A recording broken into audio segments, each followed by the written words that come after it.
and I push got it. Yeah, it's loading up now. My end says it's streaming live. Fantastic, fantastic. So I'm a freestyler since there's a little bit of lag here. But welcome to Church of Christ Northwest. I am Samuel Knight, aka Brother Knight, and I'm very excited about continuing our virtual revival 2021 based around self-care. Why self-care? Because this is a time of year where at best a lot of us are stressing about how to work overtime. I mean, some people even probably going as far as canceling their life insurance policies so they could buy somebody a gift that they don't need.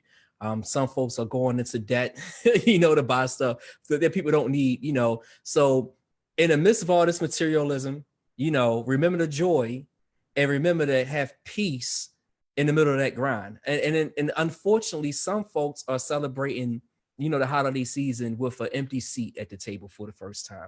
And not only are we going to pray for you, but we're going to provide some content for you as well, so you can have inner peace in Christ. So if you haven't already, check out the other days. We had some awesome guests, but today for our finale, we have with us Brother Jim Miller. Brother Jim Miller, he is a family therapist.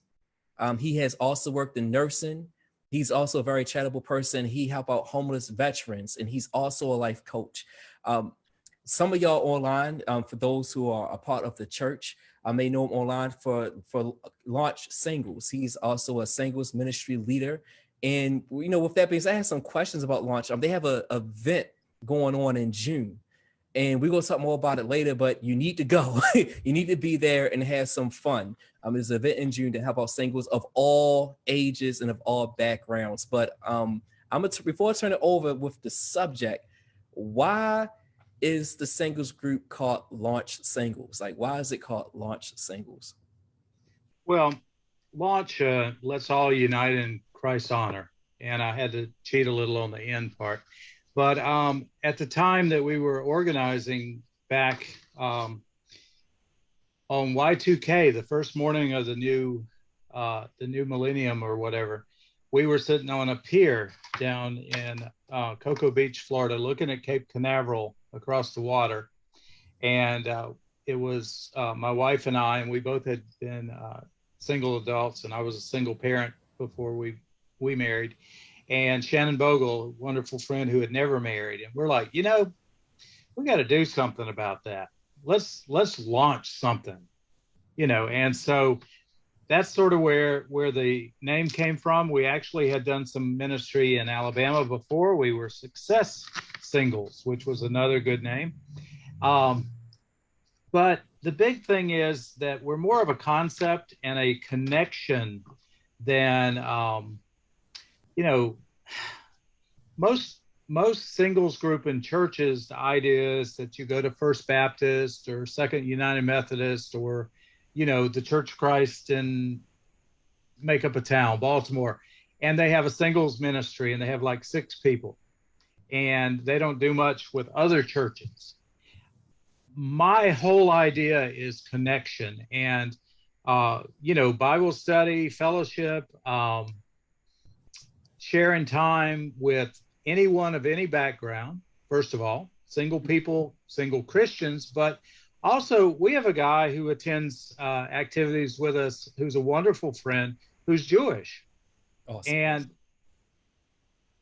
Michael, and he's a Messianic Jew, so he believes in Jesus. And come on, you're welcome. Anybody who loves Jesus and wants to study and break bread, we share time with.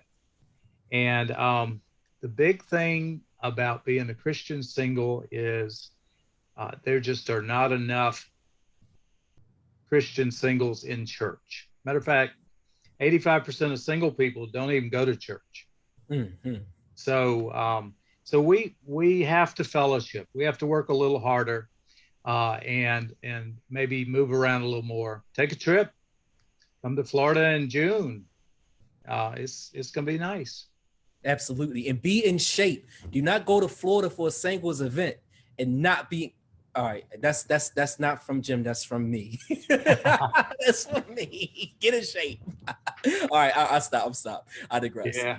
Yeah, don't be like me, be the fat guy on the beach, and they think there's a whale out there.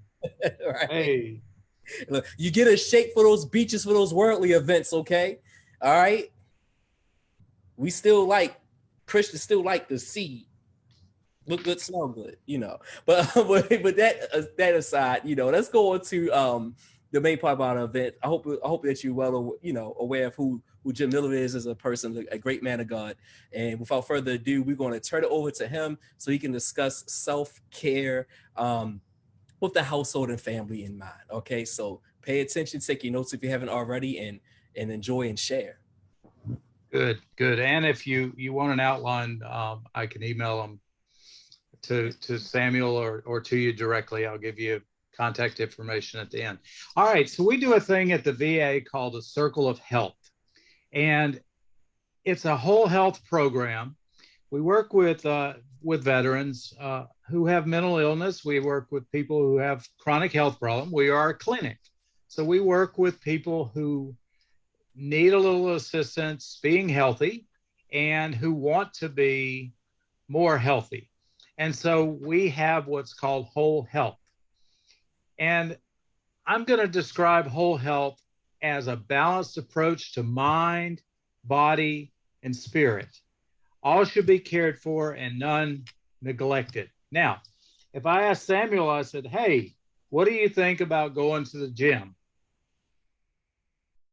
And Sam would say, great, I love going to the gym. Look, I got a muscle, I'm there. Got to work out. And then I said, well, what about reading a book?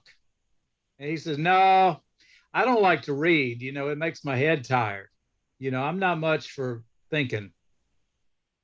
Oh, so you're working out your body, but you're not working out your brain, right? And then I say, and what about your prayer life? What about your spiritual life? No, I don't go to church. So you go to the gym, you don't work your brain, and you don't work your spirit. You're out of balance. There's going to be a problem. And what are you going to do? What are you going to do if you break your leg? What are you going to do if you have a physical problem and you cannot do the things you want to do? What if you can't walk again? How strong is your mind and spirit? Because you're going to have to depend on those parts of your self to survive. So you need balance. You need balance. I'll give you a quick example. I got a friend here, amazing story. But to make a long story short, he worked for a roofing company. He fell off of a roof a year and a half ago, right before COVID too. Fell off of a roof and broke his neck, broke C1. It should have killed him. He was lucky. He had emergency surgery. The doctor in Atlanta was on a screen telling the guy in Pensacola how to stabilize his neck, and he didn't end up paralyzed, but they put him in this big frame, to keep his head on his shoulders and keep him from moving his neck. He broke 7 ribs. He tore his rotator cuff in the fall. Probably all the pain from all that's what saved him, because he didn't get up and try to walk with a broken neck. But for 6 months, he was in a frame, sitting in a chair. COVID hit. He had no company except his family and me, his visiting nurse, who came once a week to check on him. And you know what was amazing? He had a strong mind, but he had an amazing spiritual relationship with God. And he says, I never knew I was going to have to depend on Jesus as much as I did, because this big, strapping, strong roofer was not able to get out of a chair for 6 months. He had to depend on his mind, and he had to depend on his spirit. And, today he's up walking and healthy and everything's good. But he had to get through it with his mind and his spirit, because his body was not going to move much for 6 months.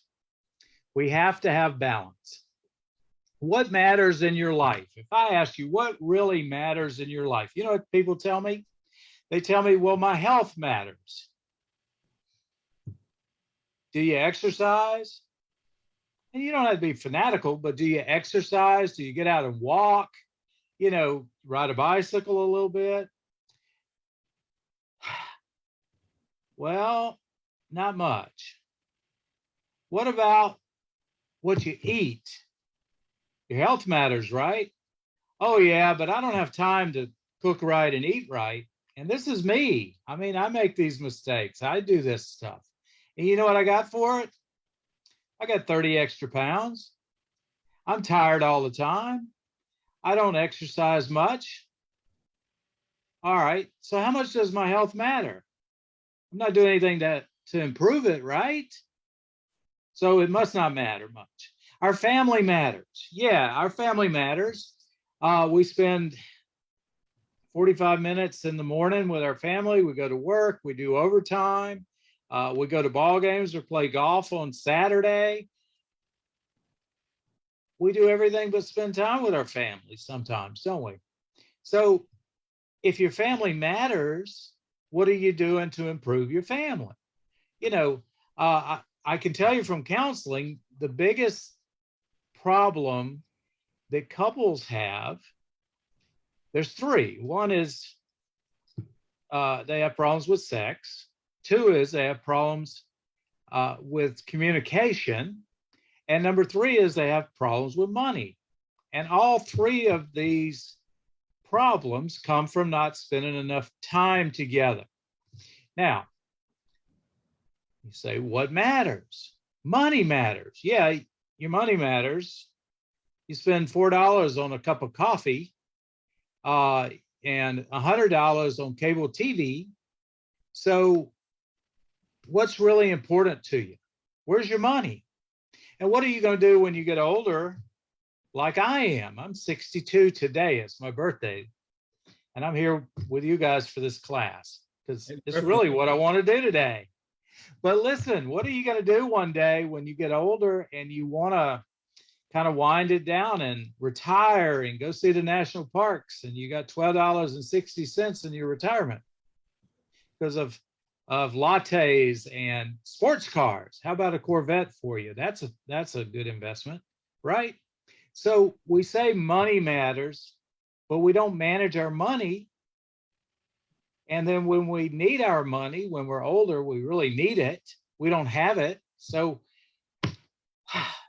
our friends matter, right? How much time do you spend with your friends? And what would you do for your friends? If your friend is sick or like my friend broke his neck and we became friends through that. He was actually my client. I took him through a workers' comp case. Nobody takes workers' comp cases because they don't pay. I usually have like one that's overtime extra in the community that I work with at a time. And I've got some wonderful relationships through those situations. But we became great friends. What would you do with a friend? Well, you get in your car and drive 3 or 4 hours to spend a couple hours with a friend, won't you? But what happens if we don't have time because we don't have manage our money? Or what happens if our family situation is so unstable that if I leave the house for 10 minutes, my wife gets angry? What happens if we don't take care of ourselves, eating and exercising and stuff, and we can't even make the trip? See, we neglect our friends. Our careers matter. It's what you tell me. Your career matters. But how many people are working in a job that really is not a career? It's a dead end. You're not happy. You're trying to pay the bills.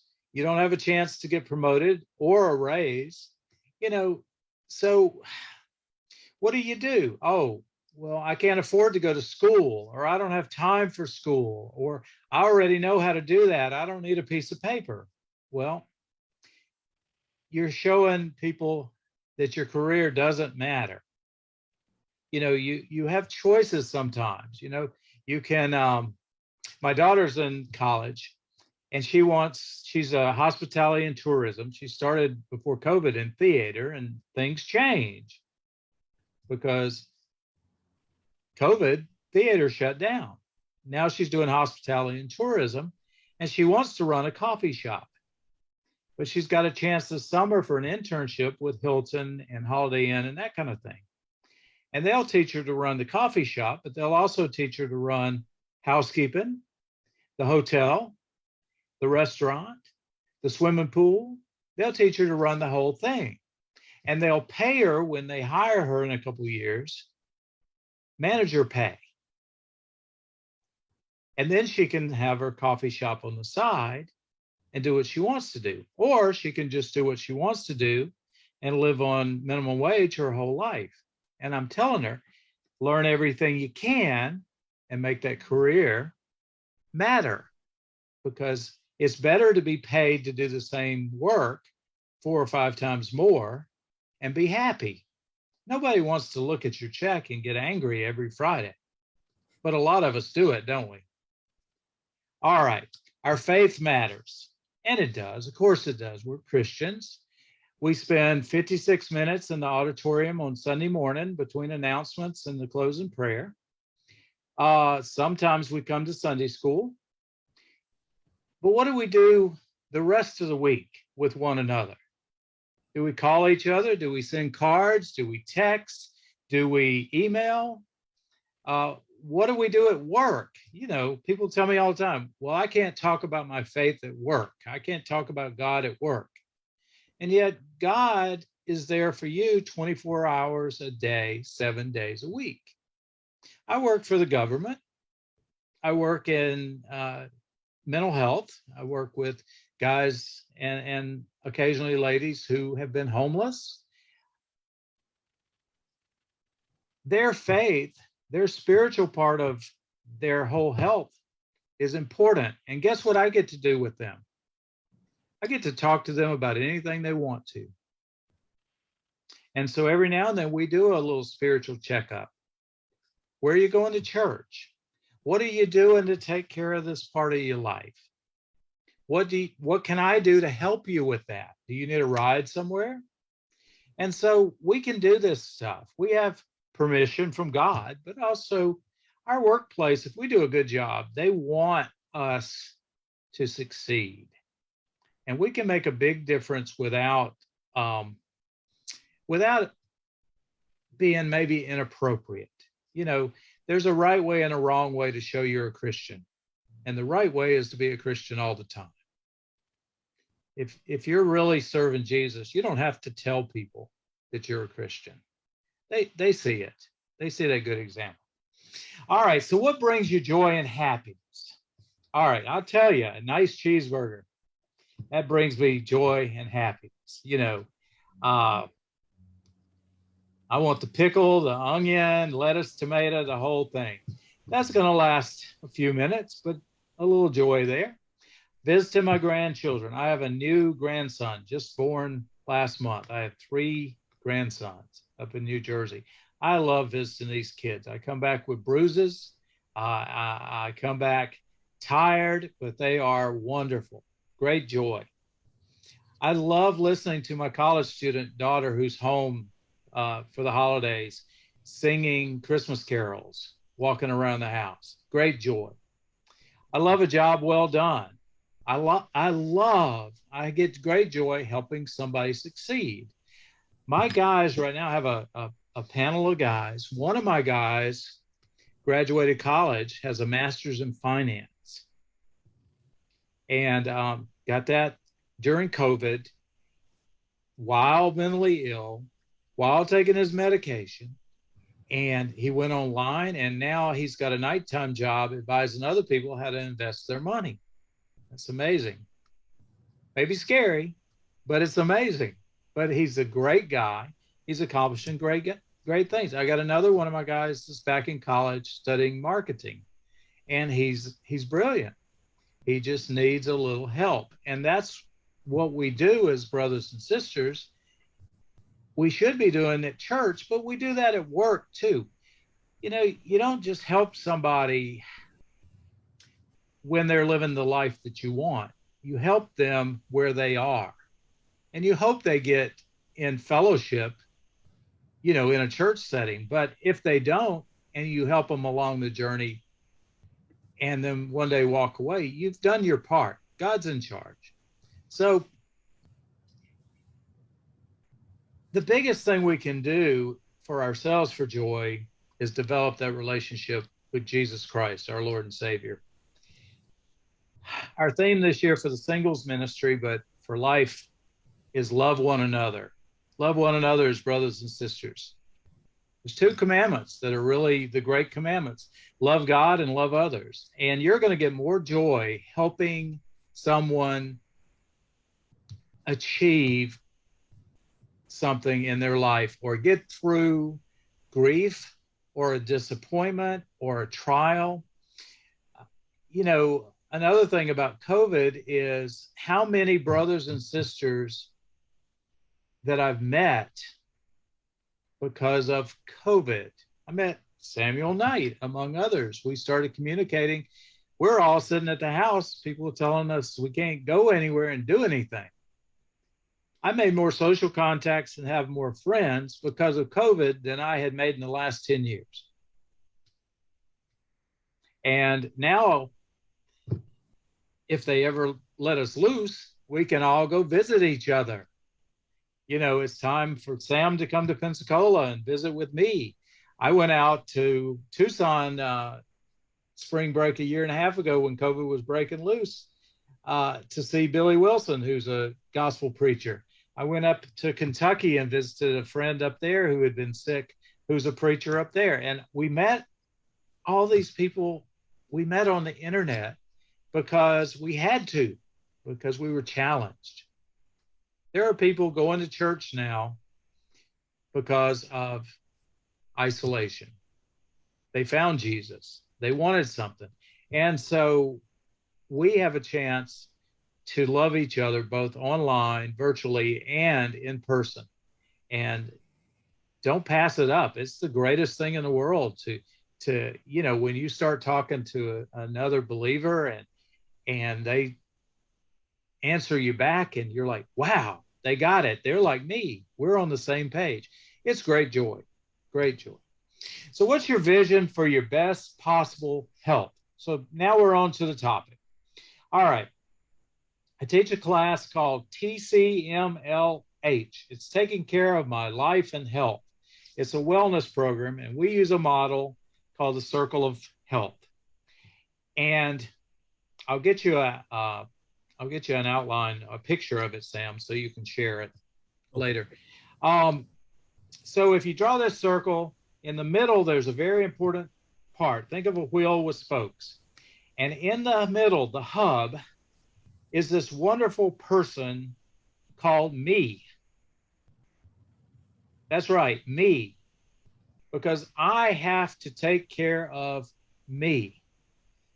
I would like to take care of Sam. I'd like to take care of each of you in the audience out there, but I can't. I can't make decisions for you. I can't work out at the gym for you. I can't have you eat your fruits and vegetables, and I can't say your prayers for you. But I can do that for me. This is self-care. And self-care is selfish. It's about me. Okay? Now, I can help other people, and that's wonderful. I should be. But that helps me. God figured this out. He knew we could be a dummy sometimes, but he knew how to work us. And he put this in our heart to help others, but it helps us the most. So me, in the middle of the circle.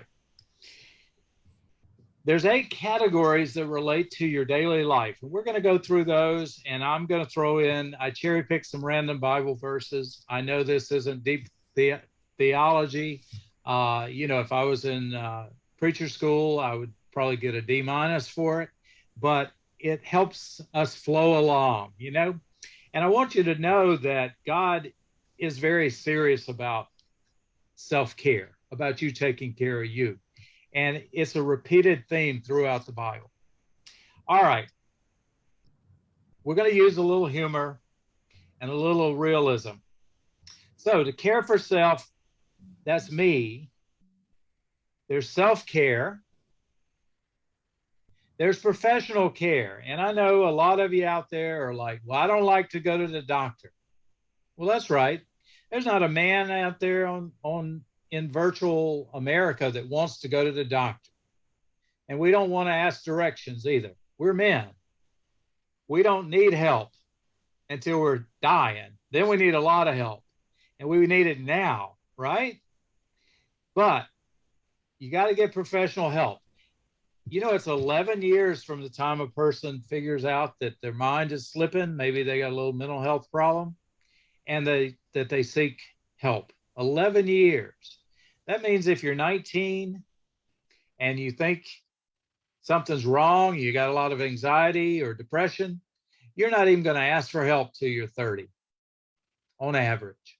And that's a shame because people waste a lot of their life anxious and depressed and not taking care of themselves for mental problems. And that's why there's professional help out there.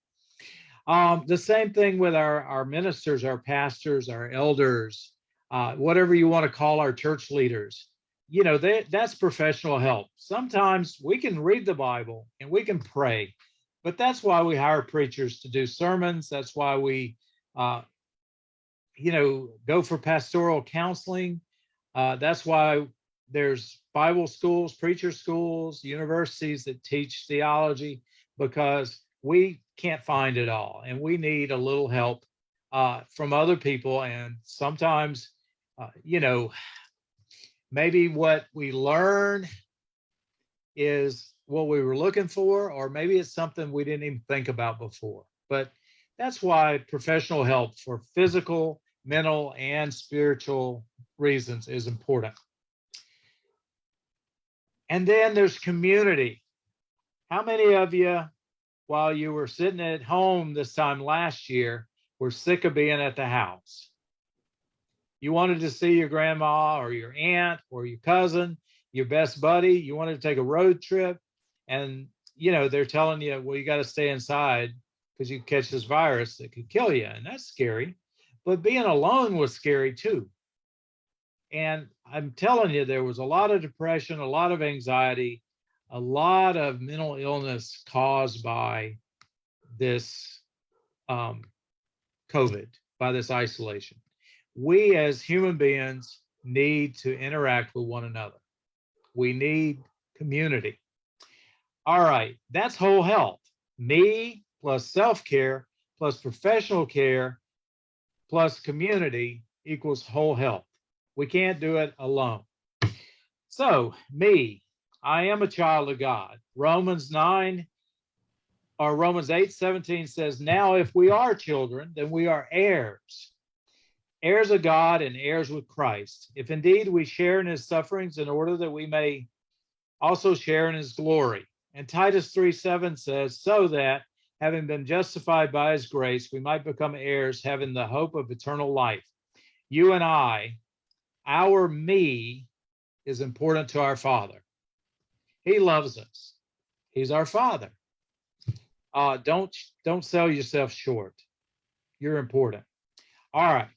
We care for self with Bible study, prayer, meditation. Don't get scared. I'm not talking about, Eastern mysticism. I'm talking about meditating on the word. Sit under the tree with Jesus. Be that simple. Close your eyes, find a peaceful place to sit with Jesus, look at the orange sun and the green grass and relax. Meditate on what God already tells us. How many of you have ever read the 23rd Psalm at a time when you were anxious? It's written in a beautiful way. It brings peace. Meditate. Healthy diet, exercise, and rest. You're like, how did we get from Bible to exercise and a diet? Well, we're going to talk about that. But you can find all of these principles in the Bible. We seek professional care when needed for medicine, counseling, and expert analysis. I would write all my own prescriptions if I could. I'll be honest with you, I don't like going to the doctor. But, sorry about that. First of all, it's not legal. Second of all, I need to go to the doctor and have him look down my throat and in my ears and send me for x-rays and stuff, because I can't do that for myself. The same with counseling. Sometimes we are so wrapped up in our own problem that we need to go to somebody else and let them point out what they see. We need family and friends.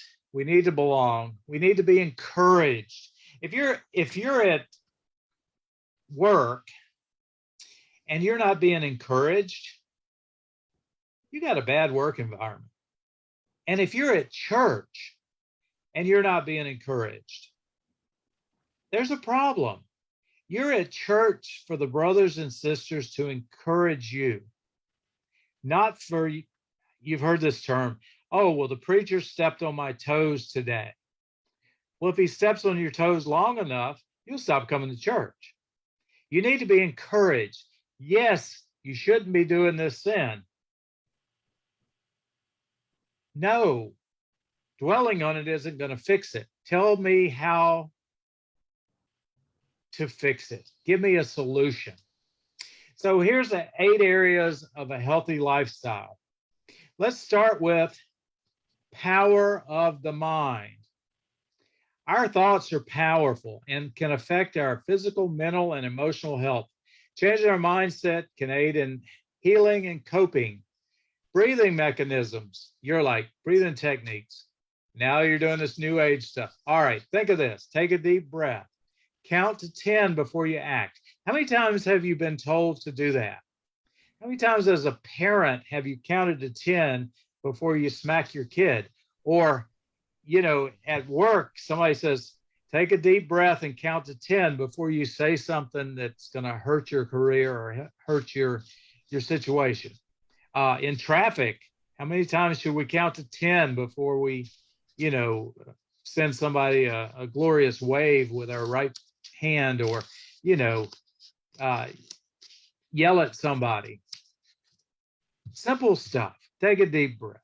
Count to 10. Guided imagery. Think about a better place. You're at work, you're tired, it's stressful. Take your 10-minute break and think about sitting on the beach or a cool mountain or somewhere you'd rather be. You don't have to sit there 60 minutes, an hour, miserable. You can take a break and get your mind together and be a better place. Romans 12:1-2 says, therefore, I urge you, brothers and sisters, in view of God's mercy, to offer your bodies as a living sacrifice, holy and pleasing to God. This is your true and proper worship. Do not conform to the pattern. And again, let's say that. Do not conform to the pattern of this world, but be transformed to a renewing of your mind. Then you will be able to test and approve what God's will is, his good, pleasing, and perfect will. I have people all the time who tell me that they cannot worship when they are sleeping, that God doesn't expect obedience when they're sleeping. But let me tell you, what you watch on TV, who you talk to on the phone before you go to bed, what you're thinking about, that pops up in your dreams. You're having nightmares because people are breaking through your windows and trying to kill you, but you're watching Halloween movies and Freddy Krueger every night before you try to go to bed. That's affecting your sleep. You can't put this garbage in your head and expect to be healthy and sleep well. People argue with girlfriends, boyfriends, children and stuff, slam down the phone, and then try to get 5 or 6 hours sleep at night, worrying about all of this stuff in your life. You can't do it. Turn off the phone, turn off the TV, relax, go to bed early, but don't let somebody steal your rest, because then you start again tomorrow with all the same problems. Power of the mind. You can put garbage in your mind, or you can put good things in your mind, and you can let your mind control you, or you can control your mind. God expects obedience 24/7. And if you're dreaming of the wrong things all night, maybe you're thinking of the wrong things all day. Seems pretty logical, doesn't it? I mean, how did it get in there? We let it in there. All right. So we want to think and do what's pleasing to God, his good, pleasing, and perfect will. All right. So the second spoke on our will is moving the body. Years ago, the state of Louisiana paid millions to a marketing firm because Louisiana has the highest obesity rates in America, and they wanted a simple system for people to be healthier. And the marketing firm sold the state of Louisiana this commercial, and it had 4 words: move more, eat less. That was the motto: move more, eat less. That's like $250,000 a word. But you know, it's simple. That's what you got to do. You got to move your body. Our physical, mental, and emotional health are impacted by how we move. Moving the body can take such a form as dancing. And I know I'm not talking about all this dirty dancing they're doing in the clubs, but you know, ballroom dance, salsa, that kind of stuff is great exercise. You meet new people too, you know, good stuff. Get some exercise. Walking, you know, you can always walk. Fellow told me one time, he says, I see 300-pound people walking. I'm like, that's good for them. That's good for them. It's good they can walk. Walk. Gardening, being on your hands and knees, messing with your flowers and vegetables is good. It helps you stretch. Stretching, that's secular yoga. Take the spirituality out of it. Do the activity. Yoga is great. Great stretching. All right. Just exercise. Go to the gym or get a bicycle, you know, get a stationary bike, whatever it takes, but move. Now, you say, well, early Christians didn't have to exercise because they were physical in their work and walking was transportation for them. That's right. And guess what? They probably didn't eat too much either, most of the time. Now, they did have times in the Proverbs where they were told not to be gluttons. You know, they talked about that. So it did happen. But yes, as a whole, I don't think Jesus and the disciples were having an exercise problem. They were walking and they were eating when they could. And maybe that's a good lesson for us. We don't have to eat because it's time to eat. We should eat when we're hungry. We don't have to drive the car to the mailbox. We can walk to the mailbox. It's only 100 feet, but it makes a difference. 1 Timothy 4:8, even Paul, writing to Timothy, conceded that physical training is of some value, but godliness has value for other things, holding promise for both the present life and the life to come. All right, surroundings. And you say, oh, like where I'm at.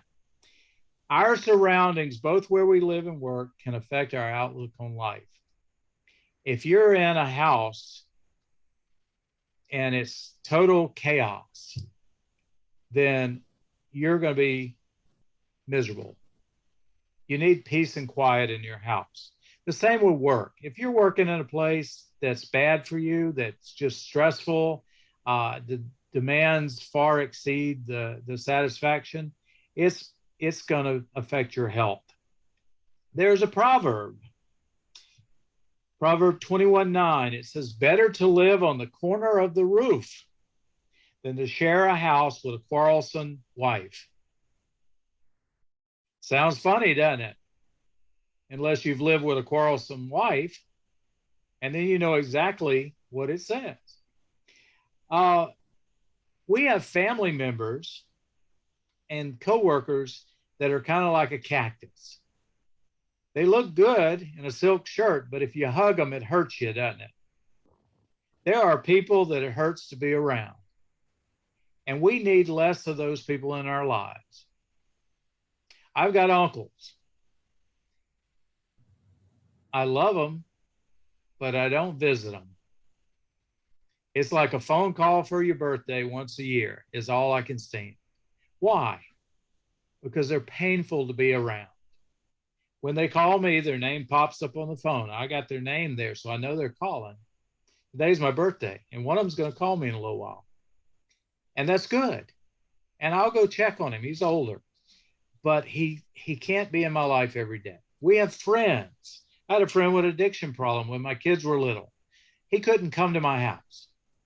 Sometimes the surroundings, and that includes the people we surround ourselves with, hurt us. We need to be in a peaceful and positive place in life, both in our physical home and workplace and the people we allow in there. Doesn't mean we can't love people, doesn't mean we can't help them, but we have to kind of triage is our medical word. There are people that come first and then people who sort of come last. And that's survival for me. And remember, this is self-care. This is about me. And that's okay. Remember, in the South, we have a saying. It's, if mama ain't happy, nobody's happy. And that's so true. You know, and if you're blessed to have grown up in a house where mama was happy, you probably have been a happy person your whole life. But if you grew up in a house with chaos, it probably still affects you. So just throwing that out there. All right, personal development. Our health is impacted by how we spend our time. And we need to align our work and personal activity with what matters the most to us and brings us joy. It's going to have an outlook on our health and our life. And let me tell you, I'm going to tell you seriously, I would not work in a place where I cannot share my faith or make my opinions known. And sometimes I don't say the right things or do the right things, but I can't live in a place and live in fear to the point that I can't talk. I can't have an opinion. I also need to accomplish something from time to time. I can't be bored and I can't be so mundane in my life that I don't accomplish something. I got a great job. I get paid whether I produce or not. So why do I care if I produce? Well, it's me, because I need to succeed. Ecclesiastes 3:12 says, I know there is nothing better for people than to be happy and do good while they live. A lot of religious people are negative toward Ecclesiastes and Solomon, but he was the wisest man in the world, according to God. We should enjoy being alive. We should enjoy our food. We should enjoy our drink. We should enjoy breathing every day. And if you've ever been short of breath or in a situation where you couldn't eat or drink or whatever it was that was necessary, you know how miserable that is. You should be happy. If your work is so bad that you go home thinking that you'd rather be dead or gone, or you can't stand yourself one more minute, you need to get online, go to Indeed or whatever and find another job. You know, I know a guy who was a stockbroker. He came down to Florida near us and went canoeing, and he had a good time. And then when he ended his day, he talked to the manager there, and the guy who owned the canoe company sold him all the canoes and the little house for $50,000. And that guy never went back to New York and was never a stockbroker again. And he still got a canoe place, and he's happy. Sometimes you got to change things. And if you don't, it'll just wear you out and you can't be happy.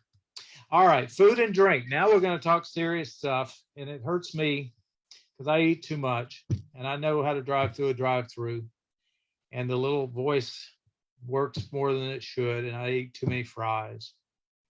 And there's a place here that has a mean cheeseburger. But what we eat and drink is going to have a big effect on how we experience life, not just physically, but mentally. Our energy, our mood, our weight, how long we're going to live, and our overall health is affected by what you eat and drink. You know, if I tell you that a Big Mac fries and a Biggie drink should not be a regular diet, and you think that's news, there's a problem. There's nothing wrong with having a meal like that occasionally. If you really like it, that should be a treat. But if you're doing drive-through every day, it's affecting your health. And it's not just your physical health. It's working on your mind too, because there's a reason you're having to do drive-through. You're tired, you're frustrated, you're in a hurry, and it's easier for you. That's a problem. All right. Drink more water. I'm one of those people that struggles drinking water. I got water right here. I got a full bottle, not even empty, opened. I drank my coffee, haven't got to my water. You should drink 8 to 10 glasses of water a day. That doesn't count your coffee. 8 to 10 a day. It helps your joints and muscles work, keeps them lubricated. You know, we're 90-something% water as people. We need to put the water back in our system. We need more fruits and vegetables. I got a friend, I won't name him, but I got a friend, he won't eat a fruit or a vegetable. He'll eat chili. It's got beans in it, but that's about as close to fruits and vegetables that it's meat, potatoes, and junk food. And, you know, that's bad for you. Eat your fruit and vegetables. You know, a lot of my clients, they don't want blueberries and strawberries and cantaloupe. And they're like, I took a guy out for lunch, one of my clients, and to a health food type place. And he got a turkey burger and sweet potatoes that were not really fried. They were baked and infused water. That means they throw a little fruit juice in it. And I'm like, what do you think? He goes, it's the worst meal I ever ate in my life.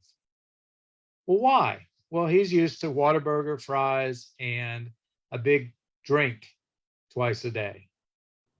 But I got one healthy meal in that man in his life, and he can blame me for it. He don't want another one, but he's had one. I did my part. I showed him that he could eat better. I won't tell you that he's 5'6" and weighs 320.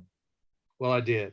But anyway, he would be healthier with the turkey burger and a little less food. So eat better, less processed food, and slow down to eat. If you're eating two fists, one after the other, yeah, you're going to gain weight. You're going to have indigestion. It's bad for you. 1 Corinthians 10:23 says, I have a right to do anything, you say, but not everything is beneficial. Yes, I'm using this out of context. I have the right to do anything, but not everything is constructive.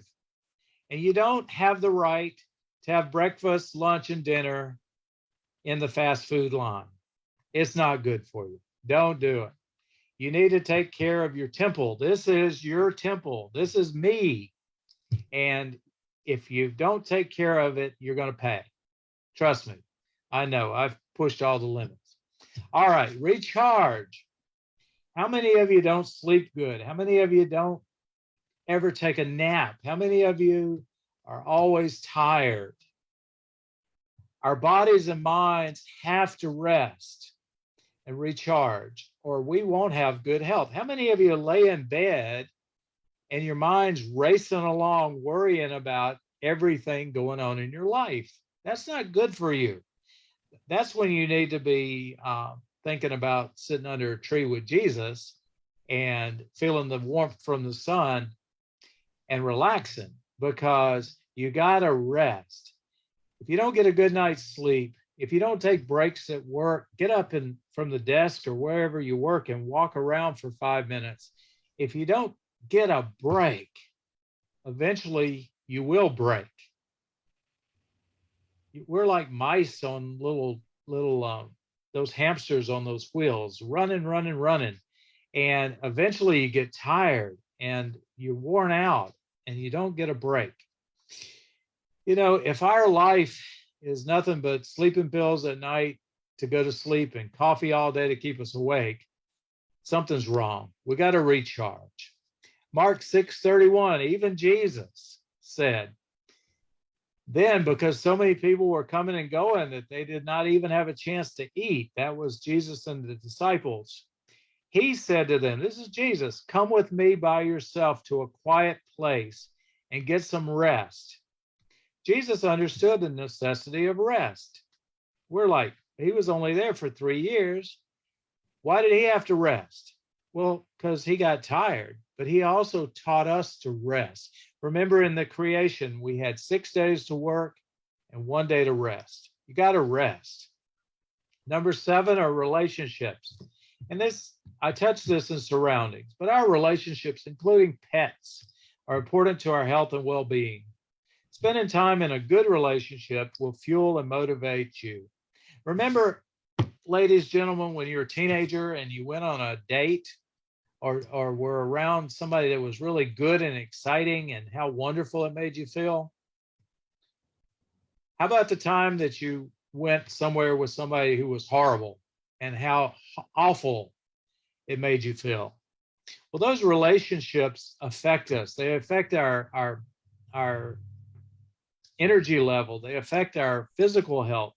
They affect our mind. If you're around the wrong person, they'll tell you you're not good enough, you're not tall enough, you're not fast enough, you're not successful enough. And you'll start believing this stuff. It just weighs on you like a weight, like a brick tied around your neck. And then spiritually, you know, Satan uses people. You're not good enough. I saw you do this. I remember when you did that. I know you're a failure. Satan does that. No, you let people do that. Satan, he encourages them, sure, but you let people drag you down. Relationships, you need good relationships. You need encouragers.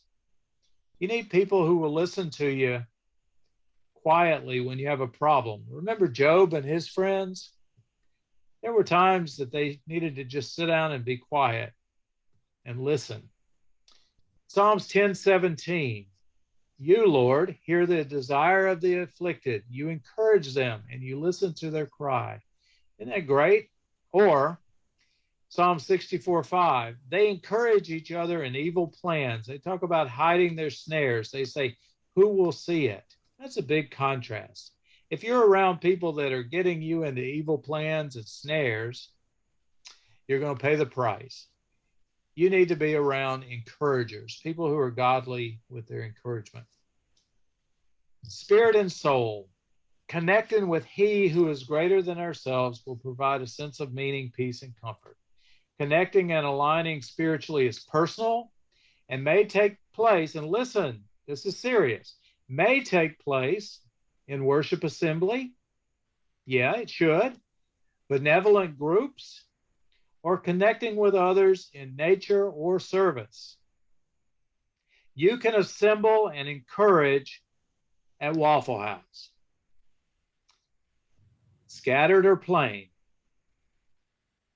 We do that in the South, Waffle House, you know, with the hash browns. You can pick how you like them, you know. All right. Hebrews 10:23 through 25 is used out of context so often about church attendance. Let us hold unswervingly to the hope we profess, for He who promises faithful, and let us consider how we may spur one another on toward love and good deeds, not giving up meeting together, as some are in the habit of doing, but encouraging one another. All right. Yes, go to church. Absolutely. Go.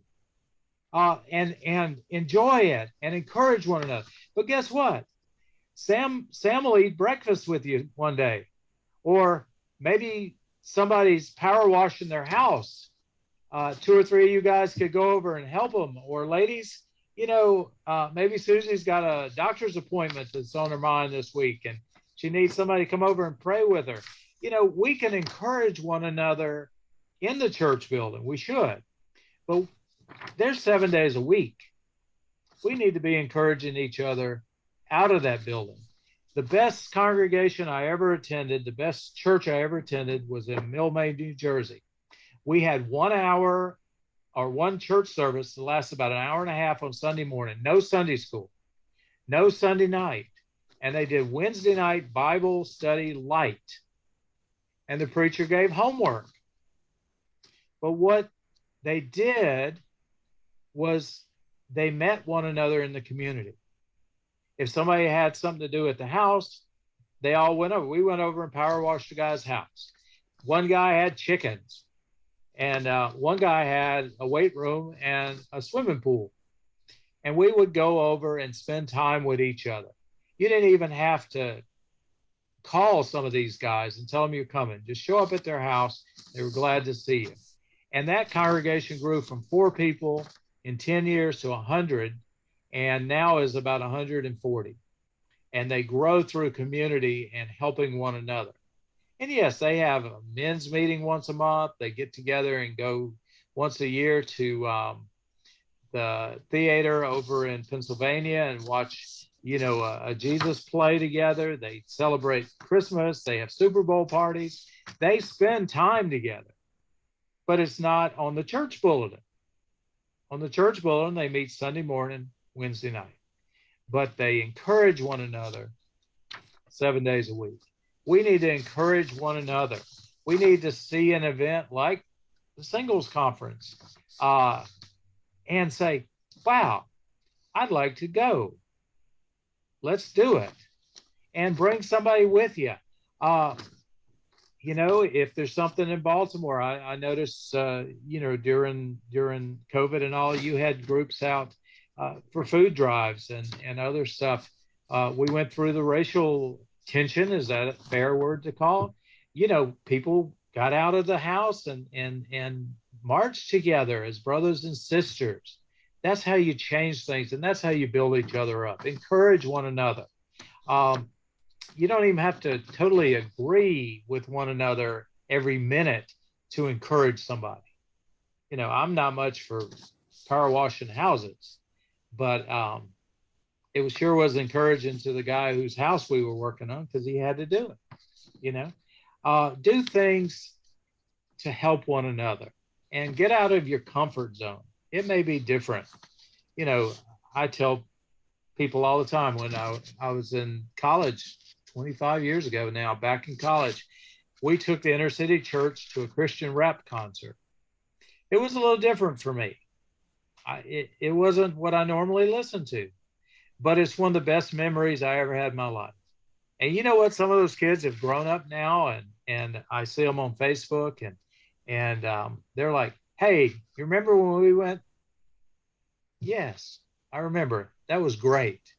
One of the kids who went was like 7 years old, and now he's an adult. He's got a family, and that's one of the few memories that he and I share in life. And I'll say something about him and his kids, and I'll say, hey, what kind of music do your kids listen to? And he laughs.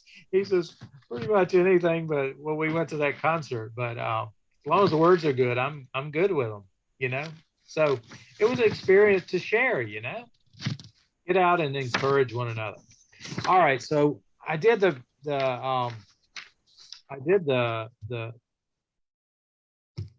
dress rehearsal in 20 minutes, and I talked like a lot longer this time, almost an hour. And hopefully not as boring as the dress rehearsal. I watched some of that. It was terrible. So thanks to Sam. It's a great opportunity. It's an honor to speak and to put this out there. Hopefully a few people will watch and get a little something out of it, be a little encouraged. I'll send you the outline if you like it, at least the picture of the Circle of Health. And I can be reached. You can share my number. It's 251-284-3793. And I have email. It's X like X-ray, Y for yam or yak, B for boy, A apple, T Tom, XYBATT @gmail.com. And if you are Christian singles, you want that information, and Sam and I will tell you how to get to Pensacola, Florida in June. We're looking at June 23rd through 26th. We have nice beaches. We're going to eat shrimp. We'll have a shrimp boil. We got a guy who does barbecue. We'll probably sing on the beach some. Probably go Sunday morning and have communion on the beach. And the local congregation here is looking forward to meeting everybody. So anyway, thank you all and good night. Thank you, Brother Jim Miller. We hope that y'all enjoyed this program. Reach out, stay in touch. This isn't just a one-time thing, but it's a lifestyle, it's a community. So with that being said, thank you. Have a good night. And if it takes a while for me to cut this off, it's because I really don't know what I'm doing with this whole Zoom or Facebook Live. But in any event, peace. Y'all can log off. Good night. Good night. The event, peace. Y'all can log off. Good night.